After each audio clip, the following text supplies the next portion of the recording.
Hello students, welcome to Gyanjyoti coaching centre. Gyanjyoti coaching সেন্টারের পক্ষ থেকে তোমাদের সকলকে জানাই আরও একবার স্বাগত। তো স্টুডেন্টস, আজকে আমি যে বিষয় নিয়ে পুনরায় তোমাদের সামনে চলে এসেছি সেটি তোমাদের ফার্স্ট সেমিস্টার মেজর হিস্ট্রি অন্তর্গত একটি টপিক। তো আলোচনা শুরু করার পূর্বে বলে রাখি, তোমরা যারা এখনও আমাদের সাথে যুক্ত হওনি কিংবা যুক্ত হতে চাইছো তারা ওপরে এই দুটো নাম্বারের মধ্যে যে কোনো একটিতে যোগাযোগ করে আমাদের সাথে যুক্ত হতে পারো। চলো আর দেরি না করে আজকের আমরা আলোচনা শুরু করি। তো আজকের আমার আলোচনার বিষয় হলো নব্যপ্রস্তর যুগ বা নিওলিথিক এজের বৈশিষ্ট্যগুলি নিয়ে। তো প্রথমে বলা যায় যে নব্যপ্রস্তর যুগের মানুষেরা কৃষি আবিষ্কার করে অর্থনৈতিক বিপ্লব ঘটায়। অর্থাৎ কৃষি আবিষ্কার থেকে শুরু করে নাগরিক সভ্যতার উদয় পর্যন্ত সময়কে প্রত্নতাত্ত্বিকবিদগণ নব্যপ্রস্তর যুগ বলে অভিহিত করেছেন। তো এবার আমরা আলোচনা করব নব্যপ্রস্তর যুগের সময়সীমা নিয়ে। তো এই ক্ষেত্রে বলা যায় যে বিশ্বের পরিপ্রেক্ষিতে নব্যপ্রস্তর যুগের সময়কাল হলো খ্রিস্টপূর্ব 9000 অব্দ, কিন্তু ভারতের পরিপ্রেক্ষিতে নব্যপ্রস্তর যুগের সময়কাল হলো খ্রিস্টপূর্ব 6000 অব্দ থেকে খ্রিস্টপূর্ব 2000 অব্দ পর্যন্ত। তবে বলা বাহুল্য যে ভারতের সকল স্থানে নব্যপ্রস্তর যুগের সূচনা কিংবা নব্যপ্রস্তর যুগের অগ্রগতির হার কিন্তু একই ছিল না। অর্থাৎ ভারতের বিভিন্ন অঞ্চলে বিভিন্ন সময়ে নব্যপ্রস্তর যুগের সূচনা হয়েছিল এবং তার অগ্রগতির হারও বিভিন্ন স্থানে বিভিন্ন সময়ে হয়েছিল। তো এবার আমরা আলোচনা করব এই যুগে হাতিয়ার সমূহ নিয়ে। তো এই ক্ষেত্রে বলা যায় যে নব্যপ্রস্তর যুগের মানুষেরা মূলত এগোট, তারপরে কালো স্লেট এবং বেলে পাথর দিয়ে হাতিয়ারগুলি তৈরি করত। তো এই হাতিয়ারগুলি ছিল অদ্ভুত রকমের মসৃণ ও পালিশযুক্ত। তো নব্যপ্রস্তর যুগের হাতিয়ারগুলি এত সুন্দর পালিশ করা বা মসৃণযুক্ত ছিল যে বলা যায় যে এই ধরনের পালিশযুক্ত হাতিয়ার পূর্বের যুগে আবিষ্কৃত হয়নি। তো এবার বলা যায় যে নব্যপ্রস্তর যুগের হাড়ের তৈরি ছুঁচ, বর্ষা ফলক, তীর ফলক আবিষ্কৃত হয়েছে, যা থেকে অনুমান করা যায় যে নব্যপ্রস্তর যুগের মানুষেরা পাথরের তৈরি হাতিয়ারের পাশাপাশি হাড়ের তৈরি হাতিয়ারও ব্যবহার করত। তো নব্যপ্রস্তর যুগে তামার নিদর্শন আবিষ্কৃত হয়েছে, কিন্তু নব্যপ্রস্তর যুগের মানুষেরা তামা কিংবা ধাতুর ব্যবহার সম্পর্কে অতটা অবগত ছিল না বলে জানা যায়। তো এবার আমরা আলোচনা করব এই যুগের বাসস্থান সমূহ নিয়ে।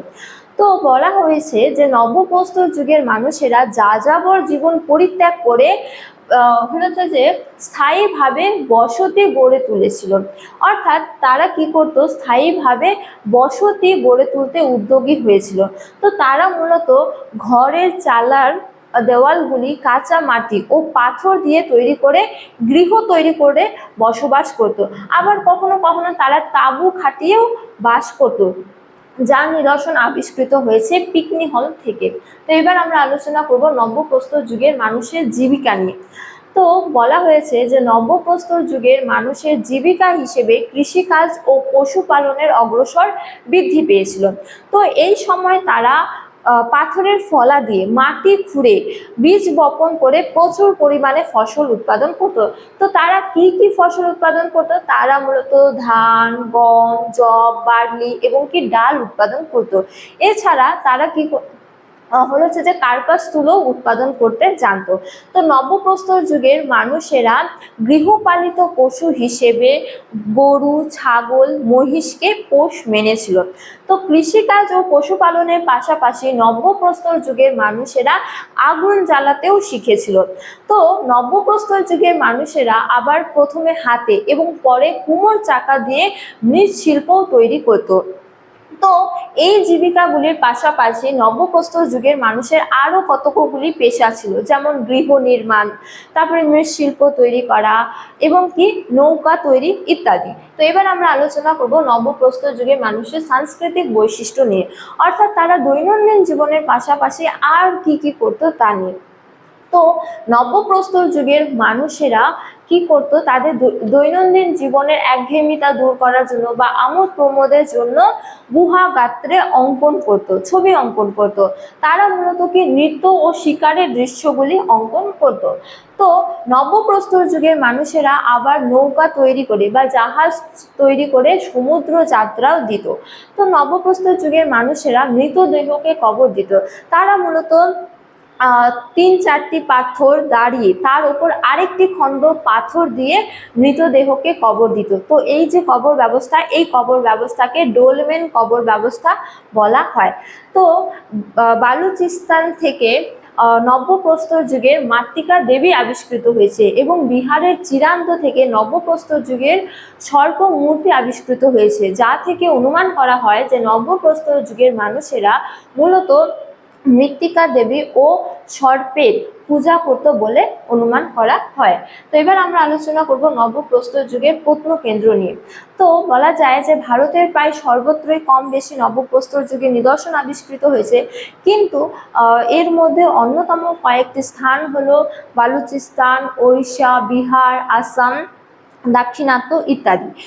তো বেশ কতকগুলি স্থান রয়েছে, যেমন বালুচিস্তানের মেহেরগড়, তারপরে তামিলনাড়ুর কোয়েনপল্লী, এছাড়া হলো হচ্ছে যে অন্ধ্রপ্রদেশের পিকনিহাল, তারপরে কাশ্মীরের বুর্জোহাম, বিহারের চিরান্দম ইত্যাদি। তো পরিশেষে বলা যায় যে নব্যপ্রস্তর যুগের মানুষ কৃষি ও পশুপালনকে কেন্দ্র করে আর্থ সামাজিক ক্ষেত্রে বৈপ্লবিক পরিবর্তন ঘটায় এবং স্থায়ীভাবে বসবাস করায় ধীরে ধীরে গ্রামীণ রাষ্ট্র কাঠামো গড়ে ওঠে।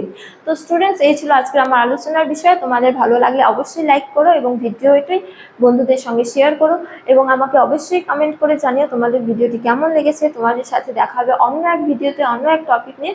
ততক্ষণ ভালো থাকো, সুস্থ থাকো। Thank you.